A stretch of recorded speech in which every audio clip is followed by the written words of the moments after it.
ओम शांति। आज 8 अक्टूबर 2020 की वाणी। बाबा के मधुर महावाक्य। मीठे बच्चे, बाबा आए हैं तुम्हें बहुत रुचि से पढ़ाने। तुम भी रुचि से पढ़ो। नशा रहे हमको पढ़ाने वाला स्वयं भगवान है। प्रश्न, तुम ब्रह्मा कुमार कुमारियों का उद्देश्य व शुद्ध भावना कौन सी है? उत्तर, तुम्हारा उद्देश्य है कल्प पहले 5000 वर्ष पहले की तरह फिर से श्रीमत पर विश्व में सुख और शांति का राज्य स्थापन करना। तुम्हारी शुद्ध भावना है कि श्रीमत पर हम सारे विश्व की सद्गति करेंगे। तुम नशे से कहते हो हम सबको सद्गति देने वाले हैं। तुम्हें बाप से पीस प्राइज मिलती है। नर्कवासी से स्वर्गवासी बनना ही प्राइज लेना है। ओम शांति। स्टूडेंट जब पढ़ते हैं तो खुशी से पढ़ते हैं। टीचर भी बहुत खुशी से रुचि से पढ़ाते हैं। रूहानी बच्चे यह जानते हैं कि बेहद का बाप जो टीचर भी हैं हमको बहुत रुचि से पढ़ाते हैं।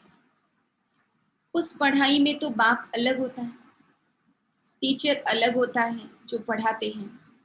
कोई कोई का बाप ही टीचर होता है जो पढ़ाते हैं तो बहुत रुचि से पढ़ते हैं, रुचि से पढ़ाते हैं, क्योंकि फिर भी ब्लड कनेक्शन होता है ना।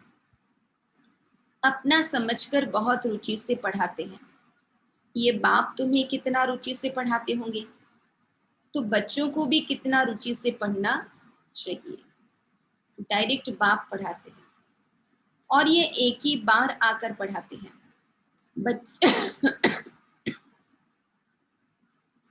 बच्चों को रुचि बहुत चाहिए।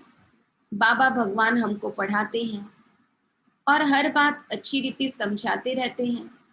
कोई कोई बच्चों को पढ़ते पढ़ते विचार आते हैं, यह क्या है? ड्रामा में यह आवागमन का चक्र है, परंतु ये नाटक रचा ही क्यों? इससे क्या फायदा? बस सिर्फ ऐसे चक्र ही लगाते रहेंगे। इससे तो छूट जाए तो अच्छा है। जब देखते हैं यह तो 84 का चक्र लगाते ही रहना है, तो ऐसे ऐसे ख्यालात आते हैं। भगवान ने ऐसा खेल क्यों रचा है जो आवागमन के चक्र से छूट ही नहीं सकते? इससे तो मोक्ष मिल जाए। ऐसे ऐसे ख्यालात कई बच्चों को आते हैं।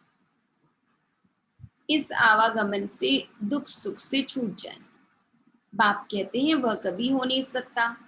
मोक्ष पाने के लिए कोशिश करना ही वेस्ट हो जाता है। बाप ने समझाया है एक भी आत्मा पाठ से छूट नहीं सकती। आत्मा में अविनाशी पाठ भरा है, वह है ही अनादि अविनाशी। बिल्कुल एक्यूरेट एक्टर्स हैं, एक भी कम जास्ती नहीं हो सकती। तुम बच्चों को सारी नॉलेज है। इस ड्रामा के पार्ट से कोई छूट नहीं सकता, न कोई मोक्ष पा सकता है। सब धर्म वालों को नंबरवार आना ही है। बाप समझाते हैं यह बना बनाया अविनाशी ड्रामा है। तुम भी कहते हो बाबा अब जान गए कैसे हम 84 का चक्र लगाते हैं। यह भी समझते हो पहले पहले जो आते होंगे वह 84 जन्म लेते होंगे। पीछे आने वाले के जरूर कम जन्म होंगे। यहाँ तो पुरुषार्थ करने का है। पुरानी दुनिया से नई दुनिया जरूर बननी है। बाबा हर एक बात बार बार समझाते रहते हैं, क्योंकि नए नए बच्चे आते रहते हैं। उनको आगे की पढ़ाई कौन पढ़ाए? तो बाप नए नए बच्चों को देख फिर पुरानी पॉइंट्स ही रिपीट करते हैं। तुम्हारी बुद्धि में सारी नॉलेज है। जानते हो शुरू से लेकर कैसे हम पाठ बजाते आए हैं। तुम यथार्थ रीति जानते हो कैसे नंबरवार आते हैं, कितने जन्म लेते हैं। इस समय ही बाप आकर ज्ञान की बातें सुनाते हैं। सतयुग में तो है ही प्रारब्ध, वहां वर्तमान के पुरुषार्थ का फल भोगेंगे। यह इस समय तुमको ही समझाया जाता है। गीता में भी शुरू में फिर पिछाड़ी में यह बात आती है, मन मना भव। पढ़ाया जाता है स्टेटस पाने के लिए। दुनिया में भी माँ बाप बच्चों को बहुत पढ़ा लिखा कर अच्छे पोस्ट पोजीशन में देखना चाहते हैं। तुम राजा बनने के लिए अब पुरुषार्थ करते हो। और धर्म वालों को तो समझाया है कि वह नंबरवार आते हैं। धर्म स्थापक के पिछाड़ी सबको आना पड़ता है, राजाई की बात नहीं। एक ही गीता शास्त्र है जिसकी बहुत महिमा है। भारत में ही बाप आकर सुनाते हैं और सबकी सद्गति करते हैं। वह धर्म स्थापक जो आते हैं वो जब मरते हैं तो बड़े बड़े तीर्थ बना देते हैं। वास्तव में सबका तीर्थ यह भारत ही है जहां बेहद का बाप आते हैं। बाप ने भारत में ही आकर सर्व की सद्गति की है। बाप कहते हैं मुझे लिबरेटर गाइड कहते हो ना, हम तुमको इस पुरानी दुनिया दुख की दुनिया से लिबरेट कर शांति धाम सुख धाम में ले जाते। बच्चे जानते हैं बाबा हमें शांति धाम सुख धाम ले जाएंगे, बाकी सब शांति धाम जाएंगे। दुख से बाप आकर लिबरेट करते हैं। उनका जन्म मरण तो है नहीं, शिव बाबा तो अजन्मा है। बाबा आया फिर चला जाएगा। उनके लिए ऐसे थोड़ी कहेंगे कि मर गया, जैसे शिवानंद के लिए कहेंगे शरीर छोड़ दिया, फिर क्रियाकर्म करते हैं। यह बाप चला जाएगा तो इनका क्रियाकर्म सेरेमनी आदि कुछ भी नहीं करना। शिव बाबा तो अनायास ब्रह्मातन में प्रवेश करते हैं और अनायास ब्रह्मातन से चले जाते। बाबा फ्री है, बाबा तो कोई बंधन में बंधा हुआ नहीं है, उनको तो आने का भी नहीं पता पड़ता। क्रियाकर्म आदि की तो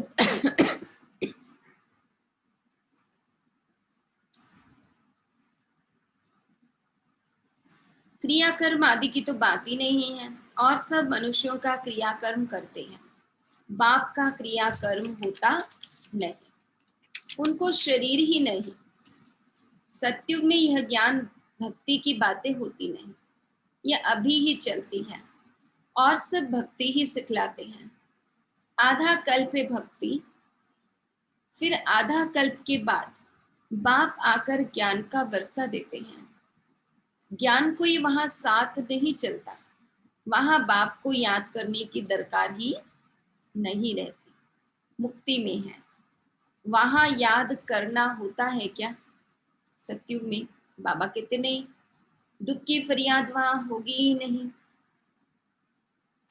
भक्ति भी पहले अव्यभिचारी फिर व्यभिचारी, इस समय तो अति व्यभिचारी भक्ति है। इसको रौरव नर्क कहा जाता है। एकदम तीखे में तीखा नर्क है। फिर बाप आकर तीखा स्वर्ग बनाते हैं। इस समय है 100% दुख, फिर 100% सुख शांति होगी। आत्मा जाकर अपने घर विश्राम पाएगी। समझाने में बड़ा सहज है। बाप कहते हैं मैं आता ही तब हूं जब नई दुनिया की स्थापना कर पुरानी दुनिया का विनाश करना होता है। इतना कार्य सिर्फ एक तो नहीं करेंगे, खिदमतगार बहुत चाहिए। खिदमत मतलब सेवा, खिदमतगार मतलब सेवाधारी। इस समय तुम बाप के खिदमतगार बच्चे बने हो, भारत की खास सच्ची सेवा करते हो। सच्चा बाप सच्ची सेवा सिखलाते हैं। अपना भी, भारत का भी और विश्व का भी कल्याण करते हो, तो कितना रुचि से करना चाहिए। बाबा कितनी रुचि से सर्व की सद्गति करते हैं। अभी भी सर्व की सद्गति होनी है जरूर।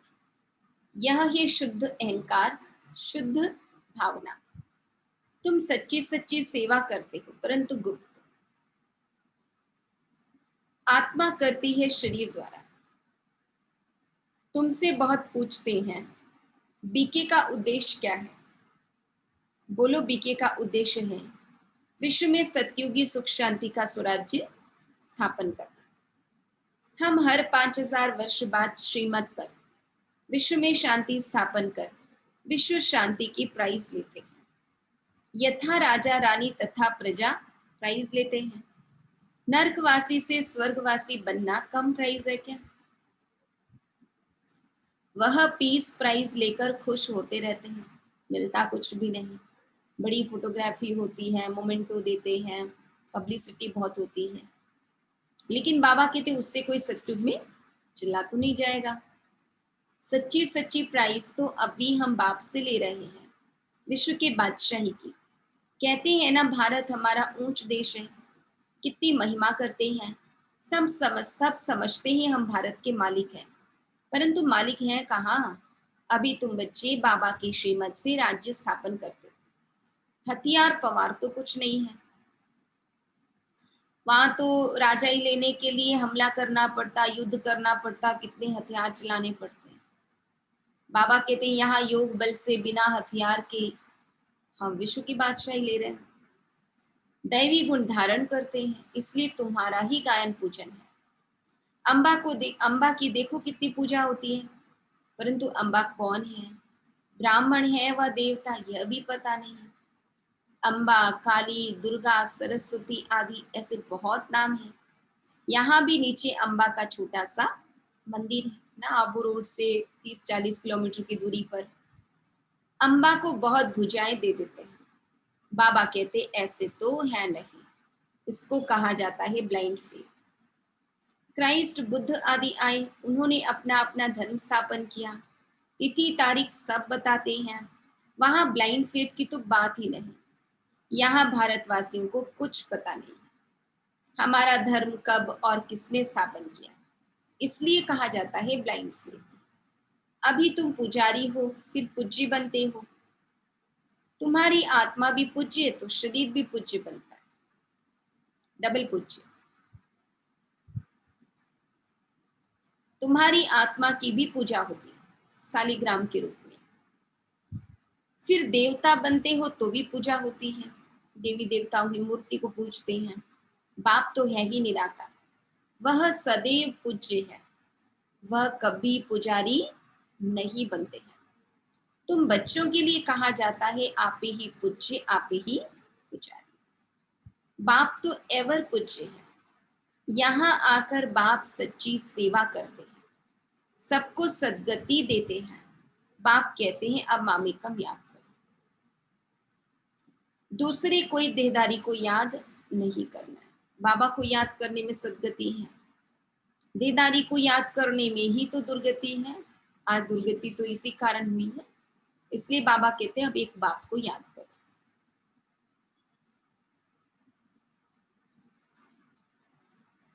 यहाँ तो बड़े बड़े लखपति करोड़पति जाकर अल्लाह अल्लाह कहते हैं, कितनी अंधश्रद्धा है।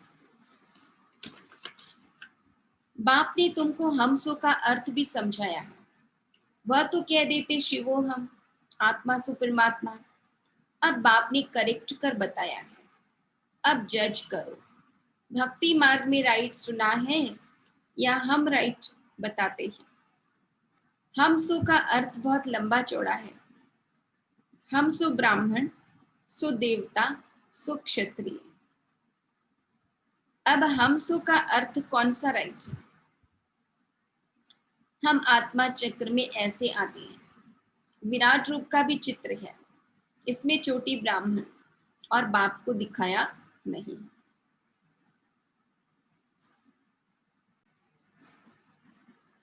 तो बाबा कहते भक्ति मार्ग में हमने जो बातें सुनी, और शिव बाबा जो अभी ज्ञान मार्ग में सुना रहे हैं, बाबा कहते दोनों पता है, दोनों को जज करो, ये सही था या अब सही है। फिर बाबा कहते भक्ति में विराट रूप दिखाते हैं, फिर ब्राह्मण और शिव बाबा को उड़ा दिया है। देवताएं कहाँ से आए, पैदा कहाँ से हुई? कलयुग में तो है शूद्र वर्ण, सतयुग में फट से देवता वर्ण कैसे हुआ? कुछ भी समझते नहीं। भक्ति मार्ग में मनुष्य कितना फंसे रहते हैं। कोई ने ग्रंथ पढ़ लिया, ख्याल आया मंदिर बना लिया, बस ग्रंथ बैठ सुनाएंगे। बहुत मनुष्य आ जाते, बहुत फॉलोअर्स बन जाते हैं, फायदा तो कुछ भी नहीं, न सुनाने वाले न सुनने वाले। जब तक ज्ञान न मिले तब तक सदगति तो हो नहीं सकती। बहुत दुकान निकल गए, ऐसे कितने साधु संतों के मठ पंथ हैं, ठिकाना ही नहीं। यह सब दुकान अब खत्म हो जाएंगे। ये दुकानदारी सारी भक्ति मार्ग में है, इनसे बहुत धन कमाते हैं। बाबा दुकान क्यों कहते हैं? क्योंकि बहुत रोजगार होता है, जो आएंगे चढ़ावा देंगे। सन्यासी कहते हैं हम ब्रह्म योगी तत्व योगी हैं। जैसे भारतवासी वास्तव में है देवी देवता धर्म के, परंतु हिंदू धर्म कह देते हैं। वैसे ब्रह्म तो तत्व है जहां आत्माएं रहती हैं, उन्होंने फिर ब्रह्म ज्ञानी तत्व ज्ञानी नाम रख दिया है, नहीं तो ब्रह्म तत्व ही रहने का स्थान। बाबा कहते अज्ञानता के वश रहने के स्थान को भगवान समझ लिया है। तो बाप समझाते हैं कितनी भारी भूल कर दी है। इसलिए तो बाबा कहते मैं जो हूँ जैसा हूँ मुझे कोई बिरला जानते हैं, दुनिया के साधु विद्वान भी नहीं जानते हैं। यह सब है भ्रम, मैं आकर सब भ्रम दूर कर देता हूँ। भक्ति मार्ग में कहते भी हैं हे प्रभु तेरी गति मत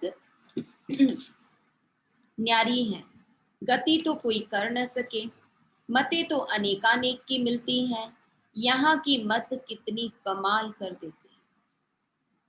बाबा कहते शिव बाबा की मत श्रीमत कितनी कमाल करती, वो खुद सभी महसूस करते हैं, सारे विश्व को चेंज कर देती है।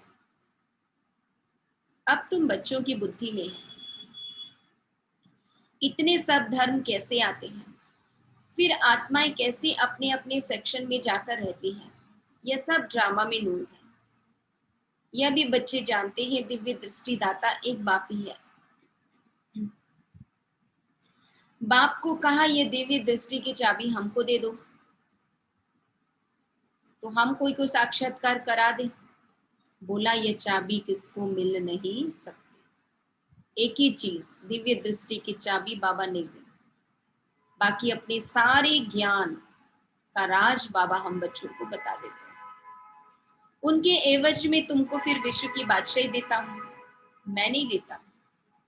ऐसे नहीं कि साक्षात्कार से कोई निरोगी बन जाते हैं या धन मिल जाता है, नहीं। मीरा को साक्षात्कार हुआ परंतु मुक्ति को थोड़ी पाया। मनुष्य समझते हैं वह रहती ही वैकुंठ में थी, परंतु वैकुंठ कृष्णपुरी है कहाँ, यह सभी साक्षात्कार। बाप बैठ सब बातें समझाते हैं। इनको भी पहले पहले विष्णु का साक्षात्कार हुआ तो बहुत खुश हो गया। वह भी जब देखा कि मैं महाराजा बनता हूँ, विनाश भी देखा फिर राजाई का भी देखा, तब निश्चय बैठा ओहो मैं तो विश्व का मालिक बनता हूँ।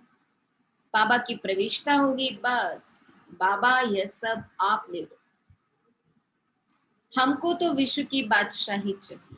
ब्रह्मा बाबा ने झट से सौदा कर लिया। तुम भी यह सौदा करने आए हो। जो ज्ञान उठाते हैं उनकी फिर भक्ति छूट जाती है, जब पा लेते हैं भगवान को फिर ढूंढने की तो जरूरत ही नहीं रह जाती। अच्छा, मीठे मीठे सिक्के लधे बच्चों प्रति माता पिता बाप दादा का याद प्यार और गुड मॉर्निंग। रूहानी बाप की रूहानी बच्चों को नमस्ते। हम रूहानी बच्चों की रूहानी बाप दादा को याद प्यार गुड मॉर्निंग, नमस्ते नमस्ते नमस्ते।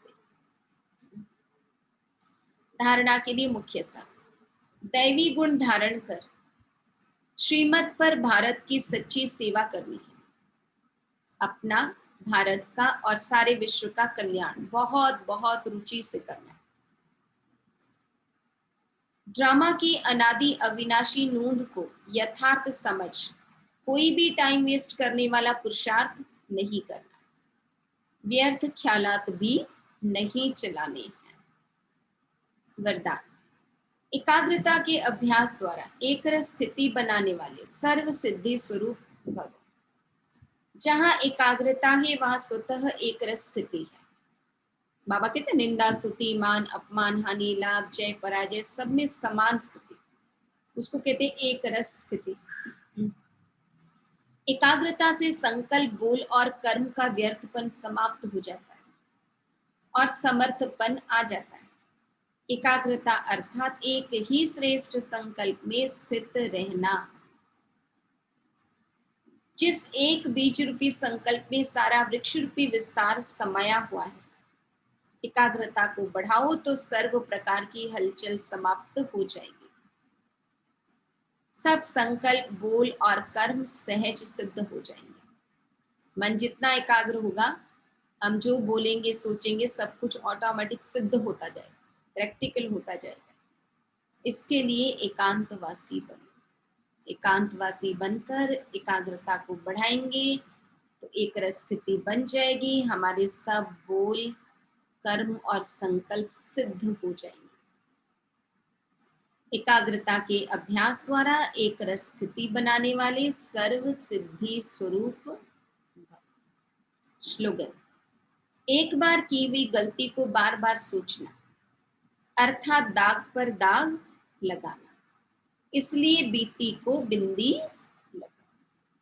जो बात हो गई, बाबा कहते हैं उसे बार बार सोचने की आवश्यकता। जो बात हो गई, क्या गलती रही, क्या कारण रहा, उसको अच्छी तरह से समझ लो, आगे के लिए सावधान हो जाओ, वो गलती रिपीट नहीं होनी चाहिए। और जो बात हो गई, ड्रामा होना था और उस पर बिंदी लगा दो। जो हुआ उसमें भी कुछ अच्छा होगा, ऐसा सोचकर बिंदी लगा देना। उसे बार बार नहीं सोचना। बार बार सोचेंगे तो दाग पर दाग लगेगा, यानी वो स्मृति और पक्की हो जाएगी। ओम शांति।